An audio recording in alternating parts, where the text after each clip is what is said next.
Hi friends, எல்லோரும் வாங்க வீடியோவில் போய் சிக்கன் குழம்பு எப்படி வைக்கலாம் பார்க்கலாம். 1/2 கிலோ சிக்கன் கழுவி எடுத்து வச்சுருக்கேன். வெங்காயம் 2 வெங்காயம் வெட்டி வச்சுருக்கேன். 2 தக்காளி வெட்டி வச்சுருக்கேன். தேங்காய் அரைச்சி வச்சுருக்கேன். கசகச அரிசி எல்லாம் போட்டு அரைச்சி வச்சுருக்கேன். மிளகாய், இஞ்சி, பூண்டு எல்லாம் அரைச்சி வச்சுருக்கேன். கரம் மசாலா, மல்லித்தூள், மிளகாய் தூள் எடுத்து வச்சுருக்கேன்.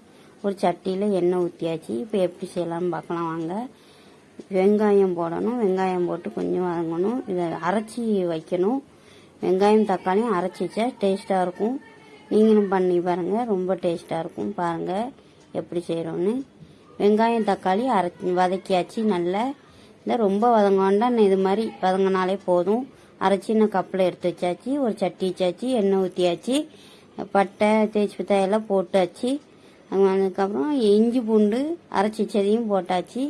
வதக்கணும். 2 வதக்கு வதக்கிட்டு அதுக்கப்புறம் என்ன பாருங்கள், இப்படி தான் வதங்கியிருக்கணும். போதும் வதங்கினது. எண்ணெய் விட்டுருச்சு. இப்போ அரைச்சி வச்ச தக்காளியும் இது வெங்காயமும் போட்டு வதக்கணும். அப்புறம் கொஞ்சம் உப்பு போட்டுக்கோங்க. உப்பு போட்டு தேவையான அளவு உப்பு போட்டு அதை வதக்குங்க. இல்லைன்னா இந்த மாதிரி அளவுக்கு வதக்கினாலே போதும். நல்லா எண்ணெய் விட்டு அழகாக வந்துருச்சு பாருங்கள்.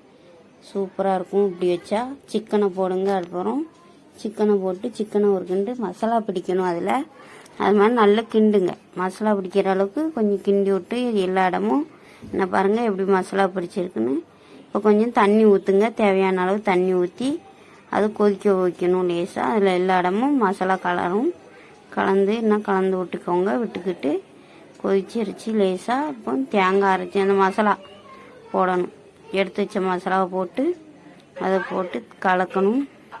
கலக்கி வச்சுட்டு பாருங்கள் நல்லா வந்துருச்சு. கொஞ்சம் நேரம் வேக வச்சு எடுத்தாச்சு.